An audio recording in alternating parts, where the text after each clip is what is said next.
Am I black enough? This is a legit question. No, seriously, because I was too black to be white, but too white to be black, so I was just always really confused. I mean, what's the definition of a black person if not their genetic makeup? Is it the neighborhood they grew up in? Because if that's the case, what about the white kids that grew up in predominantly black neighborhoods and then the black kids that grew up in predominantly white neighborhoods? Nah, it's gotta be the way you're raised, right? Well, no, that doesn't make any sense either. Because then, what about the kids in the system who are either fostered or adopted by a family that is outside of their own race? And then what about kids like me who are white and black, who are also adopted and raised by a very white, southern, racist family? I didn't choose the culture I came up in. The culture chose me. From my familial relationships to my platonic relationships, I have always been put in my place. What place is that even? True story, one of my best friends growing up always made me sit in her back seat because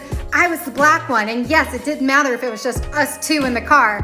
I got to sit in the back. Ha! It was really funny. The issue with racism and oppression lies within this very comment. Let me explain. You are invalidating and devaluing one's experience, telling them who they are and who they are not. Wow, this kind of sounds familiar, right? Kind of like how slave owners used to keep slaves in their place. You might not want to hear this, but you are doing exactly what slave owners used to do to slaves. I'm so sorry to tell you this, but you're perpetuating the issue. Just a little bit. If you'd like to be more helpful to the movement that you say that you are a part of and I am not, I'd start by just being open to everyone's experience. I'd start by listening instead of judging. I'd start by creating a safe space for others to be seen, heard, and validated in their experience so we can all receive equal representation. I know it's hard because everybody has a different experience than your own and you want to say, no, you're wrong because I experienced something else and it was different and blah. And that's valid too.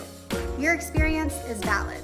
And so is mine. So let's start by creating safe spaces. And if you don't know how to do that, give me a follow and let me know if you want me to make a part 2. Because I, just as much as you, no matter how light or dark my skin is, would like to eradicate racism and oppression. So it'd be cool if we all can just work together. Okay.